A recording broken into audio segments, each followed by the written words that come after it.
Today is Monday, July 29th. We'll tell you about a worrisome back and forth between Israel and Lebanon and how the U.S. is responding. Also, what former President Trump said over the weekend about voting and crypto that raised some eyebrows. Plus, measles cases rising, Team USA's scorecard after the first weekend at the Olympics, and the latest movie to outdo expectations. Those stories and even more news to know coming up. A quick note, I'm excited to tell you about our new sponsor, Guardian Bikes, the kids' bike brand that specializes in safety and building confident bike riders. It's why I've chosen Guardian for my kiddo. Shop Guardian Bikes this summer and save up to 25% off bikes, no code needed. Welcome to The Newsworthy. All the day's news in around 10 minutes. Fast, fair, fun, and on the go. I'm Erica Mandy. Thanks so much for being here. You ready? Let's do this. Israel is fighting back against the deadliest strike on its territory since October 7th, sparking concerns of an even wider war in the Middle East. A rocket attack killed at least 12 children and teenagers on a Golan Heights soccer field. Both Israel and the U.S. have blamed the Hezbollah militia group out of Lebanon. Though for now, Hezbollah says it's not responsible, and it's actually pretty unusual for the group to deny an attack. Either way, Israel's military says it retaliated against militant targets deep inside Lebanese territory. And the Israeli foreign minister said, quote, "We are nearing the moment in which we face an all-out war." That's especially concerning since Hezbollah has far more firepower than Hamas does in Gaza. So the U.S. has said an actual all-out war between Israel and Hezbollah would cause huge destruction on both sides and could lead to a regional war. That would also likely mean officials freezing negotiations over a ceasefire and hostage deal in Gaza. White House officials have reportedly been busy trying to de-escalate and prevent conflict from spiraling. To be continued. Venezuela's authoritarian leader has been declared the winner of another presidential election. President Nicolas Maduro claimed victory for a third term in office. But there were apparently a lot of irregularities in the vote. For example, at some key stations, election officials refused to hand over the paper tallies to election monitors. So there wasn't a way to verify the results as announced by the ruling party. The opposition is now calling on the military to intervene. And as of this morning, Venezuelan people are said to be angrily protesting the government. The U.S. and other Latin American countries have also expressed concern the result does not actually reflect the votes of the Venezuelan people. The election has been closely watched here in the U.S., in part because turmoil in Venezuela has contributed to a migrant crisis. Plus, Maduro has a close relationship with American adversaries like Russia, Iran, and China. There are now less than 100 days to go before the presidential election. And with that, the top candidates are ramping up their campaigns. So let's start with the Republican nominee, former President Donald Trump. At events over the weekend and new ads that just debuted, he stepped up criticism of the Democratic frontrunner, Vice President Kamala Harris, portraying her as an ultra-liberal who is soft on crime and immigration. Trump's rallies are still drawing large audiences and attention from both supporters and critics. One example of that came as he spoke to a Christian audience on Friday, telling the crowd if they vote for him in November, they won't ever have to vote again, since, quote, "we'll have it fixed so good." That quickly drew criticism that he meant he would try to stay in power for life like a dictator. Others suggested he didn't care about democracy if it didn't impact him personally. When asked to clarify, Trump's campaign spokesperson said the former president was talking about uniting the country. Then on Saturday, he headlined the biggest Bitcoin conference of the year. There, he promised the U.S. would be the crypto capital of the planet under his leadership. And he promised to maintain the U.S. government's current Bitcoin holdings it stockpiled from criminal seizures. Many of the world's leading crypto companies, executives, investors, and fans have mostly been uniting around Trump. Though others pointed out how, when Trump was president, he had policies restricting cryptocurrency. And since leaving office, he called Bitcoin a, quote, scam against the dollar. As Trump spoke to crypto enthusiasts over the weekend, the price of Bitcoin dropped slightly. Vice President Kamala Harris also had a busy weekend. She spoke at a fundraiser in Massachusetts, where she spoke about abortion rights and gun safety measures. And her team made a few announcements. In her first week as the likely Democratic presidential nominee, the Harris campaign has raised $200 million, mostly from first-time contributors. More than 170,000 volunteers have also signed up to help. The vice president is racking up endorsements, too, most notably from former President Obama and former First Lady Michelle Obama on Friday. Of course, expect to hear a lot more about all of this ahead of the election on November 5th. Today, one of the country's most strict abortion laws is going into effect. In Iowa, the procedure is now banned after 6 weeks of pregnancy, which is often before most women realize they're pregnant. There are exceptions for rape and incest cases that are quickly reported to law enforcement, as well as medical emergencies. Neighboring states like Minnesota and Illinois are preparing to welcome more patients traveling from Iowa, in some cases expanding facilities to make more room. Though many say they're already overwhelmed, serving patients from as far away as Florida. 18 states now ban all or most abortions. As you know, this is expected to be a key issue in the election this fall, and not just for the presidential race. Constitutional amendments to protect abortion access are already on the ballot in 5 states, and they could be added in many more before November. The largest wildfire in the U.S. right now is still burning in California. It's torn through more than 562 square miles of land in just a few days. That's an area greater than the size of Los Angeles. Though the fire is actually burning in Northern California, about 90 miles north of Sacramento. The flames have spawned multiple fire whirls and fire tornadoes. Thousands of people have had to evacuate, and dozens of buildings have been destroyed, despite thousands of firefighters working nonstop to get the fire under control.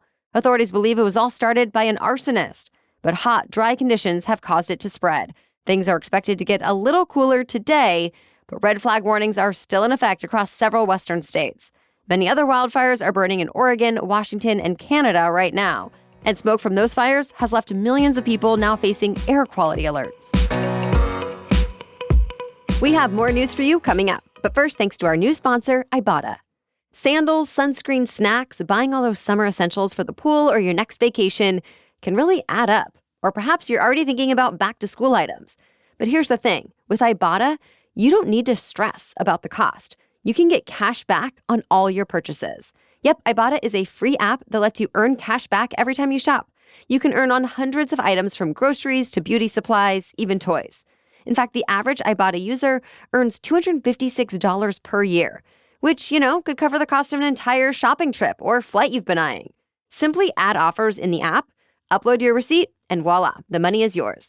Look, I'm never going to be someone who physically cuts out coupons, but with Ibotta, it's really fast and easy on my phone. And right now, Ibotta is offering our listeners $5 just for trying Ibotta by using the code Newsworthy when you register. Go to the App Store or Google Play Store and download the free Ibotta app to start earning cash back and use code Newsworthy. That's Ibotta, IBOTTA, in the Google Play or App Store and use the code Newsworthy. This episode is also brought to you by Honeylove. It's summer, which means more social events, more weddings to attend, more nights out on the town, and hopefully more vacations. In fact, I just got back from a family member's wedding, and we have another trip coming up soon. And whenever I have a special event, I'm thankful for our sponsor today, Honeylove, because they honestly have the best shapewear. They've revolutionized compression technology so you can look and feel great. No more suffocating while wearing effective shapewear. I also really appreciate that it's the only shapewear I found that won't ever roll down or up, no matter how much you walk around or hit up the dance floor. I don't want to be tugging at my clothes while I'm trying to enjoy myself, and I never have to with Honeylove. Plus, the design is actually cute, so I don't feel frumpy wearing shapewear. Instead, with shapewear like the Superpower short, you get a flawless silhouette under any outfit. So treat yourself to the best bras and shapewear on the market and save 20% off at honeylove.com/newsworthy. Use our exclusive link to get 20% off, honeylove.com/newsworthy. And after you purchase, they'll ask you where you heard about them, so please support our show and tell them we sent you. The summer vibes are just getting started, so shape your life with Honeylove. Okay, now back to the news. Well, the number of measles cases recorded in the U.S. this year is now triple the total from all of last year. This month alone, new cases popped up in Massachusetts, Michigan, Minnesota, New Hampshire, New York, Oregon, and Vermont. Children younger than 5 account for almost half of those cases. And about 85% of the illnesses are among people who are not vaccinated against the disease. Thankfully, no one has reportedly died from measles so far this year, but nearly 100 patients have had to be hospitalized. Measles is extremely contagious, and a person who has an infection can spread it for 4 days before developing symptoms. Those symptoms include high fever, runny nose, cough, and a distinct rash. Now, health officials are asking Americans to double-check to make sure they're up to date on their shots. TikTok is now accused of tracking how Americans feel about divisive issues. The U.S. Justice Department says TikTok collected data about its users' views on gun control, abortion, religion, and more, all at the direction of its China-based parent company, ByteDance. And TikTok employees have actually been sending that data to ByteDance employees in China. This is the DOJ's latest evidence meant to support its case the app poses a national security threat. It's already argued TikTok has a history of censoring content and manipulating its algorithm. Remember, President Biden signed a law that says the app needs to be either sold or banned in the U.S. But TikTok sued over that law, saying it violates millions of Americans' free speech rights. In response to the DOJ's latest accusations, TikTok says nothing changes the fact that the Constitution is on our side. And its parent company, ByteDance, still says it won't sell its U.S. operations. The DOJ and TikTok are set to go to court over this in September. The first full weekend of competition at the Summer Olympics in Paris came with plenty of excitement, especially for Team USA. At this point, the U.S. is on top of the leaderboard with 12 medals so far, more than any other country. Team USA took home hardware in swimming, fencing, mountain biking, and more. Other Americans are still competing and advancing toward medals. For example, American Simone Biles made her debut at the Paris Olympics over the weekend. She helped the U.S. advance to the next round, leading the field in women's gymnastics. In basketball, LeBron James, Kevin Durant, and the rest of Team USA dominated Serbia. And the women's national soccer team, led by Sophia Smith, beat Germany, securing a spot in the quarterfinals. Today, Olympics fans will have all kinds of sports to choose from. Competitions are set for the U.S. women's basketball team, as well as top athletes in swimming, beach volleyball, water polo, hockey, tennis, and more. The 2024 Paris Olympics officially kicked off with the opening ceremony on Friday. It was just as extravagant as expected, complete with a hot air balloon, pyrotechnic displays, and Celine Dion making an epic comeback from the Eiffel Tower. Lady Gaga also made a splash with a pre-recorded performance. Iconic monuments became stages for dancers, singers, musicians, and other performers. And of course, each country's athletes were showcased in the Parade of Nations. Overall, the opening ceremony brought in nearly 29 million viewers, the highest viewership since the 2012 Games. The Paris Olympics run through August 11th.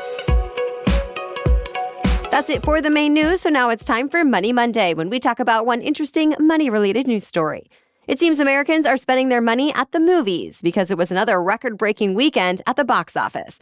Deadpool and Wolverine brought in $96 million in the U.S. and Canada just on the very first day. And it's on track to earn $205 million for the weekend. That makes it the highest R-rated movie opening of all time. It also became the highest July opening weekend of all time, and it's the 34th Marvel release in a row to debut at number 1. The movie's star, Ryan Reynolds, also co-wrote and produced the movie. He posted on Instagram yesterday to say, quote, "This is kind of hard to process, but thank you to everyone who went to see the film this weekend." This is actually the latest in a series of big box office hits this summer. Bad Boys Ride or Die, Inside Out 2, A Quiet Place Day 1, Despicable Me 4, and Twisters all surpassed expectations. And of course, this summer isn't over yet. All right, thank you so much for joining us today. Of course, we'll be back with even more news to know tomorrow. Before we go, thanks again to our sponsor, Guardian Bikes. Kids are learning to ride a bike in just one day due to the way they've designed these bikes. The first day my 3-year-old started riding his Guardian bike, he turned to me and said, "I love my new bike." It was so cute. And from a parent's perspective, I also really appreciate the unique Super Stop braking system, which eliminates head-over handlebar accidents from ever happening. We are all so happy with Guardian Bikes in our family, and all of our friends' kids use Guardian Bikes too. Shop Guardian Bikes this summer and save up to 25% off bikes, no code needed. Plus, receive a free lock and pump with your first purchase after signing up for their newsletter. Terms and conditions apply. Okay, thanks again for listening and for supporting the show. Have a great day.